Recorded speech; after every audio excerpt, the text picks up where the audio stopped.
മുഖ്യമന്ത്രി വി.ഡി. സതീശന്റെ ജനപിന്തുണ ഇല്ലാതാകുന്നു. ഹോം അപ്ലയൻസസും കിച്ചൺ അപ്ലയൻസസും ഒക്കെ വാങ്ങുമ്പോൾ ചെറിയ തവണകളായി തിരിച്ചടയ്ക്കാനുള്ള EMI സ്കീമുകൾ മൈജി ഫ്യൂച്ചറിലുണ്ടല്ലോ. എക്സ്പീരിയൻസ് ചെയ്യാം നെക്സ്റ്റ് ലെവൽ ഷോപ്പിംഗ് മൈജി ഫ്യൂച്ചറിൽ. സതീശന്റെ ഗ്രാഫ് അനുദിനം താഴോട്ട്. മെയ് 18-നാണ് വി.ഡി. സതീശന്റെ നേതൃത്വത്തിലുള്ള UDF സർക്കാർ അധികാരം ഏറ്റെടുത്തത്. ജൂൺ 26 വരെ നോക്കിയാൽ കൃത്യം 37 ദിവസം മാത്രമേ ആയിട്ടുള്ളൂ. ഈ ചുരുങ്ങിയ കാലയളവിൽ ഒരിക്കലും ഒരു വിലയിരുത്തലിന് പോലും പ്രസക്തിയില്ലെങ്കിലും ചില കാര്യങ്ങൾ ഈ ദിവസങ്ങൾക്കുള്ളിൽ സംഭവിച്ചിട്ടുണ്ട്. അത് പറയാതിരിക്കാൻ കഴിയുന്നില്ല. മാധ്യമങ്ങളുടെയും മുസ്ലിം ലീഗിന്റെയും എല്ലാം ചിറകിലേറി മുഖ്യമന്ത്രി കസേരയിൽ ലാൻഡ് ചെയ്ത വി.ഡി. സതീശന്റെ ഇമേജ് എന്തായാലും ഈ ചുരുങ്ങിയ ദിവസങ്ങൾക്കുള്ളിൽ തന്നെ തവിടുപൊടിയായിട്ടുണ്ട്. അതിലേറ്റവും അവസാനത്തെ ഉദാഹരണമാണ് നിയമസഭയിൽ നാം കണ്ടിരിക്കുന്നത്. കുട്ടനാട് MLA-യും UDF ഘടകകക്ഷിയായ കേരള കോൺഗ്രസിന്റെ നേതാവുമായ റെജി ചെറിയാൻ അവതരിപ്പിച്ച സബ്മിഷന് മുഖ്യമന്ത്രി വി.ഡി. സതീശൻ നൽകിയ മറുപടിയും പിന്നാലെ അദ്ദേഹം നടത്തിയ പ്രതികരണവും പുറത്തു വന്നത് മുഖ്യമന്ത്രിയുടെ മനസ്സിലിരിപ്പ് മാത്രമല്ല, ആരാണ് സതീശൻ എന്നത് കൂടി നമ്മളെ ബോധ്യപ്പെടുത്തി തരുന്നുണ്ട്. അന്യൻ സിനിമയിൽ വിക്രം ചെയ്ത കഥാപാത്രത്തെ പോലെ നിമിഷങ്ങൾക്കുള്ളിൽ മുഖ്യമന്ത്രി വി.ഡി. സതീശന്റെ നിലപാടും ഭാവവും മാറുന്നത് സമൂഹത്തിന് മുന്നിൽ തുറന്നു കാട്ടിയിരിക്കുന്നത് CPM MLA ആയ KU ജനീഷ് കുമാറാണ്. ഈ ഒരൊറ്റ സംഭവത്തോടെ നാണം കെട്ട അവസ്ഥയിലാണ് നമ്മുടെ മുഖ്യൻ ഇപ്പോഴുള്ളത്. ഇങ്ങനെ നിലപാട് മാറ്റുന്ന ഈ മുഖ്യന് എങ്ങനെ വിശ്വസിക്കുമെന്ന ചോദ്യം ഭരണപക്ഷ MLA-മാരിലും പ്രകടമാണ്. പറഞ്ഞതത്രയും വെടിപ്പായിട്ട് പുറത്തു വന്ന സ്ഥിതിക്ക് ഒടുവിൽ മൈക്ക് ചതിച്ചാശാനെ എന്ന് വിലപിച്ചിട്ട് എന്ത് കാര്യമാണുള്ളത്? മൂലം വള്ളംകളി ദിവസം കുട്ടനാട് താലൂക്കിന് പ്രാദേശിക അവധി തേടിയ റെജി ചെറിയാന്റെ ആവശ്യം തള്ളിക്കളയാനാണ് മുഖ്യമന്ത്രിയുടെ ഉദ്ദേശമെങ്കിൽ അത് സഭയിൽ മറുപടി പ്രസംഗത്തിലൂടെ തന്നെ നൽകണമായിരുന്നു. അതാണ് മുഖ്യമന്ത്രിക്ക് ചേർന്ന മാന്യത. എന്നാൽ അതല്ല ഇവിടെ സംഭവിച്ചിരിക്കുന്നത്.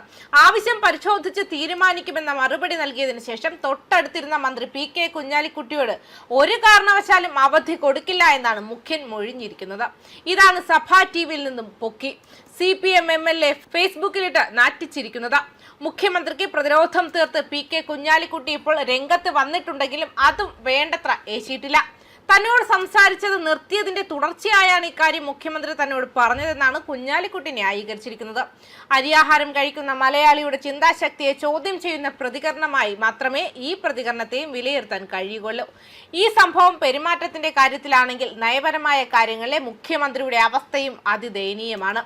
വീര്യം കുറഞ്ഞ മദ്യത്തിന് നികുതി കുറയ്ക്കാനുള്ള തീരുമാനം ഇതിനകം തന്നെ ഭരണപക്ഷത്ത് തന്നെ വലിയ എതിർപ്പിന് കാരണമായിട്ടുണ്ട്. അതുപോലെ തന്നെ PM ശ്രീ പദ്ധതി നടപ്പാക്കാനുള്ള തീരുമാനവും UDF നയത്തിനെതിരായി കരിമണൽ ഖനനം നടത്തുമെന്ന് പറഞ്ഞതും എല്ലാം മുഖ്യമന്ത്രിക്കെതിരെ വലിയ വിമർശനത്തിനാണ് കളമൊരുക്കിയിരിക്കുന്നത്. ഇതോടൊപ്പം തന്നെ വെള്ളാപ്പള്ളി നടേശനെതിരായ കേസിലെ മുഖ്യമന്ത്രിയുടെ നിലപാടും ചോദ്യം ചെയ്യപ്പെട്ടു കഴിഞ്ഞിട്ടുണ്ട്. ഈ വിഷയങ്ങളിൽ ഇടപെട്ട് VM സുധീരനെ പോലുള്ളവരും മുഖ്യമന്ത്രിയുടെ ഇമേജ് തകർക്കുന്നതിൽ നിർണായക പങ്ക് വഹിക്കുന്നുണ്ട് എന്നതും ഈ ഘട്ടത്തിൽ പറയാതിരിക്കാൻ കഴിയില്ല. സതീശനെ മുഖ്യമന്ത്രി സ്ഥാനത്തേക്ക് പിന്തുണച്ച് അന്തിച്ചർച്ചകൾ നടത്തിയിരുന്ന മാധ്യമങ്ങൾ എന്തായാലും അദ്ദേഹത്തെ കൈവിട്ട അവസ്ഥയിലാണ് ഇപ്പോഴുള്ളത്. സതീശനെ പിന്തുണച്ച മുസ്ലിം ലീഗും ഇപ്പോൾ വെട്ടിലായ അവസ്ഥയിലാണുള്ളത്. ആകെ മൊത്തം UDF തന്നെ ആകെ കലങ്ങി മറിഞ്ഞിട്ടുണ്ട് എന്നത് വ്യക്തമാണ്. ഒടുവിൽ കലങ്ങി തെളിയുമ്പോൾ ഇനി സതീശൻ മുഖ്യമന്ത്രി കസേരയിൽ ഉണ്ടാകുമോ എന്നതാണ് കണ്ടറിയേണ്ടത്. അധികാരം ഏറ്റെടുത്ത് ഇത്രയും ചുരുങ്ങിയ ദിവസത്തിനുള്ളിൽ കെട്ടിപ്പൊക്കിയ സകല ഇമേജും നഷ്ടപ്പെട്ട മറ്റൊരു മുഖ്യമന്ത്രിയും നമ്മുടെ ഈ കൊച്ചു കേരളത്തിൽ എന്തായാലും ഉണ്ടായിട്ടില്ല എന്ന കാര്യത്തിൽ സംശയമില്ല. അതുകൊണ്ട് തന്നെ മാർക്കിടലൊക്കെ 6 മാസം കഴിഞ്ഞിട്ട് നൽകുന്നതാണ് നല്ലത്.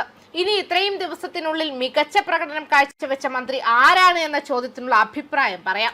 രാഷ്ട്രീയ കക്ഷിഭേദമന്യേ മിക്കവാറും എല്ലാവർക്കും ഇതേ അഭിപ്രായമാകാൻ തന്നെയാണ് സാധ്യത.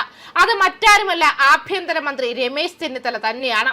മുഖ്യമന്ത്രി കസേരയ്ക്കായുള്ള ഓട്ടത്തിൽ വി.ഡി. സതീശന് മുന്നിൽ അടിപതറിയെങ്കിലും മന്ത്രിസഭയിൽ മുഖ്യമന്ത്രിയെയും പിന്തള്ളി മികച്ച പ്രകടനമാണ് രമേശ് ചെന്നിത്തലയുടെ ആഭ്യന്തര വിജിലൻസ് വകുപ്പുകൾ കാഴ്ചവെച്ചുകൊണ്ടിരിക്കുന്നത്.